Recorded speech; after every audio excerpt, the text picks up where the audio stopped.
Hello guys, welcome back to my YouTube channel. അപ്പം ഞാൻ എൻ്റെ ഡ്രീം ഡെസ്റ്റിനേഷനായ ന്യൂസിലാൻഡിലേക്ക് മൂവ് ചെയ്യാണ്. അപ്പോൾ ഈ വീഡിയോയിൽ നിങ്ങൾക്ക് ഇന്ത്യ തൊട്ട് ന്യൂസിലാൻഡ് വരെയുള്ള എൻ്റെ ഫുൾ ഫ്ലൈറ്റ് ജേർണി നിങ്ങൾക്ക് കാണാം. കൊച്ചിയിൽ നിന്നായിരുന്നു എൻ്റെ ഫ്ലൈറ്റ്. അതുകൊണ്ട് തന്നെ കൊച്ചിയിൽ നമ്മൾ കുറച്ച് നേരത്തേക്ക് ഒരു റൂം എടുത്തു, ഒന്ന് ഫ്രഷൊക്കെ ആവാൻ വേണ്ടിയിട്ട്. ടൈം ആയപ്പോൾ നമ്മൾ എയർപോർട്ടിലേക്ക് പോയി. എല്ലാവരും എന്നെ സീ ഓഫ് ചെയ്യാൻ വന്നിട്ടുണ്ടായിരുന്നു, വീട്ടുകാരെല്ലാവരും.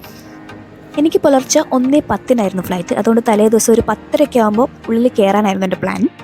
എനിക്ക് ക്രൈസ്റ്റ് ചർച്ചിലാണ് പോകേണ്ടത്, പക്ഷേ എനിക്ക് ഡയറക്റ്റ് ഫ്ലൈറ്റ് ഇല്ലായിരുന്നു. അപ്പോൾ കൊച്ചിയിൽ നിന്ന് സിംഗപ്പൂർ ടു ഓക്ലാൻഡ്, പിന്നെ ഓക്ലാൻഡ് ടു ക്രൈസ്റ്റ് ചർച്ച്, ഇത്രയും എനിക്ക് മാറിക്കാറുണ്ടായിരുന്നു കേട്ടോ. സിംഗപ്പൂരിന് ക്രൈസ്റ്റ് ചർച്ചിലേക്ക് ഡയറക്റ്റ് ഫ്ലൈറ്റ് ഉണ്ട്, പക്ഷേ എനിക്ക് ആ ഫ്ലൈറ്റ് കിട്ടിയില്ല, കാരണം ആ സീറ്റൊക്കെ ഓൾറെഡി ഫുള്ളായിരുന്നു.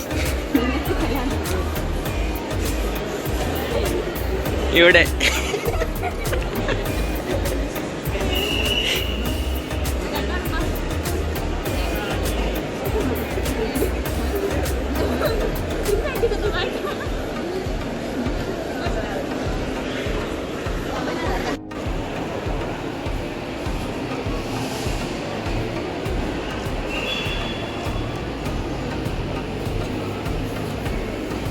എൻ്റെ ചെക്കിനും ഇമിഗ്രേഷനും സെക്യൂരിറ്റി ചെക്കെല്ലാം കഴിഞ്ഞ് ഉള്ളിലേക്ക് കയറി. ഞാൻ ആദ്യമായിട്ടാണല്ലോ ഇത്രയും ദൂരെയുള്ള ഒരു യാത്ര ഫ്ലൈറ്റിൽ പോകുന്നത്. ഇതിന് മുന്നേ ഇൻ്റർനാഷണൽ ട്രിപ്പ് പോയിട്ടുണ്ടെങ്കിലും അത് UAE-യിലായിരുന്നു. അത് പിന്നെ പെട്ടെന്ന് എത്തുമല്ലോ. ഞാൻ സിംഗപ്പൂർ എയർലൈൻസിലായിരുന്നു പോയത്. അപ്പോൾ ഫ്ലൈറ്റ് കയറിയപ്പോൾ എനിക്ക് വിൻഡോ സീറ്റ് തന്നെ കിട്ടി. ആക്ച്വലി വിൻഡോ സീറ്റുള്ള ഒരാൾ വേറെ സീറ്റിലേക്ക് മാറിയപ്പോൾ എനിക്ക് കിട്ടിയാണ്ടോ. എനിക്ക് ആക്ച്വലി മിഡിൽ സീറ്റായിരുന്നു. കയറിയിട്ട് ഞാൻ കുറച്ച് സിനിമയൊക്കെ കണ്ട് അങ്ങനെ സമയം പോക്കായിരുന്നു. അതിനുശേഷം ഞാനൊന്ന് ഉറങ്ങാമെന്നൊക്കെ വിചാരിക്കുന്നുണ്ട്. രാവിലെ ഒരു 2:30 ബ്രേക്ക്ഫാസ്റ്റ് കൊണ്ടുത്തരുന്നു. ബ്രേക്ക്ഫാസ്റ്റ് വീഡിയോ ഞാൻ പോർട്രേറ്റിലായിപ്പോൾ എടുത്തത്. അത് ഞാൻ ഷോർട്സ് ആയിട്ട് അപ്ലോഡ് ചെയ്യുന്നതായിരിക്കും കേട്ടോ. കഴിഞ്ഞ് പിന്നെ അധികം ഉറങ്ങാനൊന്നും പറ്റിയിട്ടില്ല. ഒരു 1-2 മണിക്കൂറാണ് മാക്സിമം ഉറങ്ങിയിട്ടുള്ളൂ. അങ്ങനെ രാവിലെ 8:30 ആകുമ്പോൾ സിംഗപ്പൂരെത്തി. ഫ്ലൈറ്റിൽ നിന്ന് എനിക്ക് കുറച്ച് മലയാളി ഫ്രണ്ട്സിനൊക്കെ കിട്ടിയിരുന്നു കേട്ടോ. അങ്ങനെ നമ്മൾ ഇറങ്ങിയതിന് ശേഷം എല്ലാവരും കൂടി ഫ്രഷ് ആവാൻ പോയി. ഫ്രഷ് ആയതിനു ശേഷം നമുക്ക് ടെർമിനൽ 3യിലേക്ക് പോകണം, കാരണം നമ്മുടെ ഫ്ലൈറ്റ് വരുന്നത് ടെർമിനൽ 3യിലാണ്. അപ്പോൾ അവിടെ ഒരു ടെർമിനലിൽ നിന്ന് മറ്റു ടെർമിനലിലേക്ക് പോകാൻ ട്രെയിൻ വഴിയാണ് കേട്ടോ പോകേണ്ടത്. സിംഗപ്പൂർ എയർപോർട്ട് ഭയങ്കര വലിയ എയർപോർട്ടാണ് കേട്ടോ. എനിക്കിവിടെ സിംഗപ്പൂരിൽ 10 hours കേട്ടോ ലേ ഓവറുള്ളത്. അപ്പോൾ എന്ത് ചെയ്യും എന്നുള്ള കൺഫ്യൂഷനിലായിരുന്നു. പക്ഷേ സമയമൊക്കെ പെട്ടെന്ന് പോയി. ഈ എയർപോർട്ട് നടന്ന് കാണാൻ തന്നെ കുറേ ഉണ്ട് കേട്ടോ. പക്ഷേ ഞാൻ അധികം നടന്ന് കണ്ടില്ല, കാരണം എനിക്ക് നല്ല ഉറക്കക്ഷീണം ഉണ്ടായിരുന്നു കേട്ടോ. ഉറങ്ങിയിട്ടില്ലെങ്കിൽ അന്നത്തെ ദിവസം പോക്കാന്ന്. രാവിലെ 2:30 ബ്രേക്ക്ഫാസ്റ്റ് കഴിച്ചുകൊണ്ട് ഒരു 10-11 നമുക്ക് വീണ്ടും വിശക്കാൻ തുടങ്ങി. അങ്ങനെ നമ്മൾ ഫുഡ് കഴിക്കാൻ തീരുമാനിച്ചു. അങ്ങനെ ഫുഡ് കോർട്ടിൽ കയറി. ഫുഡ് കോർട്ടിൽ കയറിയപ്പോൾ കുറേ സ്ട്രീറ്റ് ഫുഡാണ് കണ്ടത്. സിംഗപ്പൂരിയൻ സ്ട്രീറ്റ് ഫുഡാണെന്ന് തോന്നുന്നു.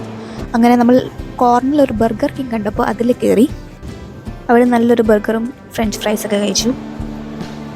ശേഷം ഞാൻ ടെർമിനൽ 3യിൽ തന്നെ ഉള്ള ബട്ടർഫ്ലൈ ഗാർഡനിൽ കയറി. ചെറിയൊരു സ്പേസിൽ നല്ലൊരു ഗാർഡൻ കണ്ടോ അവർ മെയിൻറ്റെയിൻ ചെയ്ത് വെച്ചിരിക്കുന്നത്.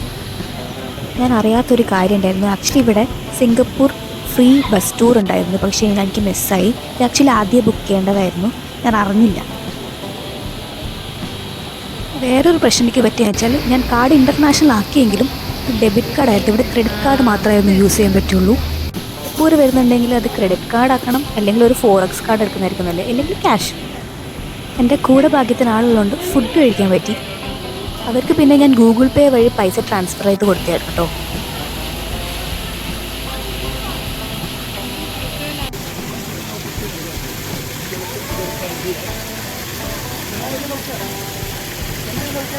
പിന്നെ കുറേ നേരം വീണ്ടും നടന്ന് കളിച്ച് അങ്ങനെ ക്ഷീണിച്ചപ്പോൾ ഒരു കോഫി കുടിക്കാമെന്ന് വിചാരിച്ചു. അപ്പോൾ കോഫീൻ്റെ കൂടെ ഞാനൊരു ക്രോസാൻ കൂടി ഓർഡർ ചെയ്തു.